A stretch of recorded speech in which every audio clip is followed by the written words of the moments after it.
Звычайнае здарэнне ў Рэчацы, як сёння стала вядома, ў ноч на 4 жніўня там упаў дрон. Пра гэта даведалася выданне «Флагшток». Меркаваны беспілотнік павіс на электрычных правадах і не выбухнуў. Улады эвакуявалі жыхароў прыватнага сектару ў ваколіцах метызнага заводу. На дадатак, паведамляе выданне, у мясцовых жыхароў узялі падпіскі, што яны будуць маўчаць. Афіцыйныя органы здарэння дагэтуль не каментавалі. Інцыдэнт адбыўся пры чарговай расійскай атацы на Украіну. У тую ноч украінскія маніторынгавыя каналы не заўважылі залётаў расійскіх беспілотнікаў на Гомельшчыну, аднак зафіксавалі некалькі вылетаў дронаў з тэрыторыі Беларусі на Чарнігаўшчыну. У ліпені назіральнікі адзначылі як найменей 96 выпадкаў прылёту беспілотнікаў у паветраную прастору нашай краіны. Гэта рэкордная колькасць для аднаго месяца. На беларуска-польскай мяжы зноў нарастаюць чэргі. Станам на дзень выезду з Беларусі чакалі амаль 2300 аўтаў і 32 аўтобусы. Са словаў мытнікаў, у папярэднія выходныя ў сярэднім была 1000 машынаў. Вінавацяць польскі бок. Нібыта надуючы, яны аформілі толькі 30% ад магчымай колькасці тых, хто выязджае. Тым часам з'явілася відэа чаргі, як сцвярджаецца, на ўезд у Беларусь. Таксама прыкладна на 2000 аўтаў. Афіцыйнай інфармацыі пра чэргі на ўезд на сайце памежнага камітэту цяпер няма. Вось як сітуацыю пракаментавалі на гарачай лініі берасцейскай памежнай групы. Тенденция всегда такая сохраняется. Это было пару дней, когда уменьшилась очередь, потому что там что поляки какие-то вводили ограничения. А так всегда почти последнее время около 2000 сохраняется очередь. Один пункт пропуска работает на всю республику. Вот тенденция, она так и будет примерно 2–2,5 сохраняться. Мы попросили и польский бок прокомментовать ситуацию до заявы белорусских мытников. Дарожны пункт пропуску ў Тэресполі цяпер адзіны дзейны на польска-беларускай мяжы. Памежнае афармленне, якое ажыццяўляецца памежнай аховай, на дадзены момант адбываецца ў штатным рэжыме з адэкватным выкарыстаннем наяўных чалавечых рэсурсаў працаўнікоў у залежнасці ад інтэнсіўнасці руху. Мы не каментуем матэрыялаў, апублікаваных беларускімі службамі, разглядаючы іх як элементы дэзінфармацыі. Беларусаў, якія выязджаюць праз пункт пропуску Берасці, папярэджваюць, што пасля рэгістрацыі ў электроннай чарзе час чакання складае больш за 3 дні. Белсат будзе сачыць за сітуацыяй на мяжы. Марыя Сысой, Белсат. У свае 20 гадоў унук Александра Лукашэнкі зрабіўся саўладальнікам бізнесу, паведамляюць расследавальнікі з бюро медыа. Эканамічныя выгады, дзяржаўныя замовы, шэрыя схемы – такі добры старт можа забяспечыць свайму ўнуку дзядуля. На чым збіраецца зарабляць Александр Лукашенко-малодшы, распавядзе Аліна Скрабунова.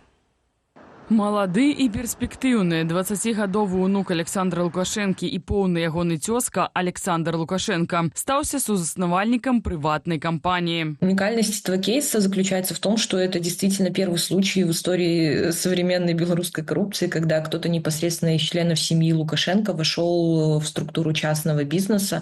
О чем это может говорить? Скорее всего, о том, что конкретно в этом бизнесе заинтересованы непосредственно семья и родственники Александра Лукашенко-младшего. Компания Александра Лукашенко-малодшага завецца «Сезон упакоўкі» і займаецца вытворчасцю гафрыраванай паперы, кардону, папяровай, кардоннай тары. У фірме ўнук Лукашэнкі мае толькі 20% акцыяў, а 80% сяброўка ягоных бацькоў Людмила Няронская, якая да таго ж валодае яшчэ 2 кампаніямі «Марскія сезоны» и «Марскія промыслы». Говорит не только об аффилированности этих людей, но еще и о том, что это может быть какой-то даже, наверное, личный проект семьи Виктора Лукашенко, с которого они планируют зарабатывать.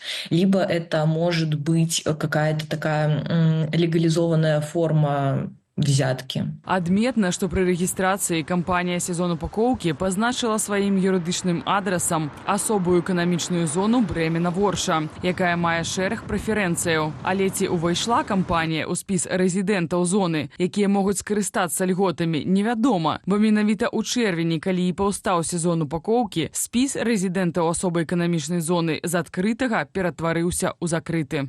Яны маюць магчымасць атрымліваць прыбытак і не плаціць з яго ввогуле ніякія падаткі. То бок гэта самая шэрая зона на тэрыторыі Беларусі. І тое, што там зарэгістравана прадпрыемства, гэта азначае, што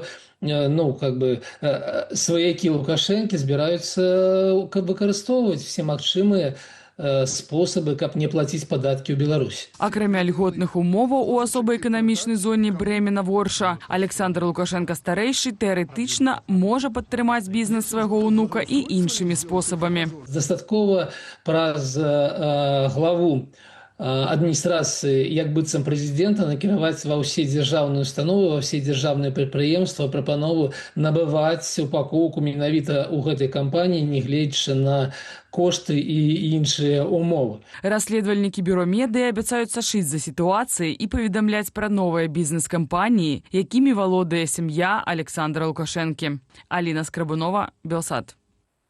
Гэтак яшчэ адной схемой для ўзбагачэння сям'і Лукашэнкі можа быць новы праект прэзідэнцкага спартовага клубу. Згодна з ім у Беларусі могуць увесці сістэму абавязковай рэгістрацыі імэі, унікальнага нумара кожнага мабільнага тэлефона. Дакумент з падрабязнасцямі пра вынікі візіту кіраўніка прэзідэнцкага спартовага клубу Дмітрыя Лукашэнкі у Таджикистан атрымала аб'яднанне «Белпол». Это еще один шаг для того, чтобы осуществить цифровой ГУЛАГ в нашей стране. Режим Лукашенко пытается полностью и тотально контролировать любые передвижения, любые действия в сети интернет в том числе. И им, естественно, надо взять это все под полный контроль. Это первый момент. Второй же момент – это то, что представьте, сколько мобильных устройств заводится на территорию Беларуси в год. Это огромное количество. И, естественно, для регистрации каждого такого устройства необходимо будет взимать какую-то плату, а это очередные деньги в копилку режима диктатора Лукашенко. Цяпер тэлефоны ўвозяць у Беларусь у межах мытных нормаў, а аператарская сетка ідэнтыфікуе іх праз імэй, але не блакуе так званых шэрых прыладаў. Чаму менавіта прэзідэнцкі спартовы клуб будзе займацца гэткім новаўвядзеннем, незразумела. На думку Белпола, сістэма абавязковай рэгістрацыі імэя можа запрацаваць у Беларусі ўжо ў сярэдзіне альбо канцы наступнага года. Міністр замежных справаў Беларусі з візітам у Інданезіі. У Джакарце Максім Рыжанкоў сустрэўся са сваім інданезійскім калегам, а таксама са спікерам рэгіянальных прадстаўнікоў гэтай дзяржавы. Сярод іншага бакі адзначылі падабенства поглядаў на сучасныя міжнародныя і рэгіянальныя выклікі, а таксама абмеркавалі ўзаемнае падтрыманне ў міжнародных арганізацыях. Рыжанкоў на дадатак заявіў пра станоўчую дынаміку ў двухбаковым гандлі і важнасць узаемнага экспарту. Між тым летась продаж тавараў з Беларусі ў Інданезію склаў усяго $85 мільёнаў, меней за 0,1% ўсяго экспарту нашай краіны. Адметная дата ў гісторыі Беларусі. 5 жніўня 107 гадоў таму бел-чырвона-белы сцяг зацвердзілі ў якасці дзяржаўнага ў Беларускай Народнай Рэспубліцы. За год да гэтага на першай сесіі Беларускай Цэнтральнай Рады пастанавілі, што ўсе вайскоўцы-беларусы мусяць насіць бел-чырвона-белую стужку як дадатак, знак адрознення. У 1991-1995 годах у незалежнай рэспубліцы Беларусь сцяг быў дзяржаўным, аднак па выніках неканстытуцыйнага рэферэндума 1995 года ён быў пазбаўленым гэтага статуса. З таго часу рэжым Лукашэнкі вядзе зацятую барацьбу з бел-чырвона-белым сцягам. У 2020 годзе беларусы выходзілі з ім на акцыі пратэсту. Бел-чырвона-белы сцяг стаўся сімвалам волі і нязломнай прагі да свабоды.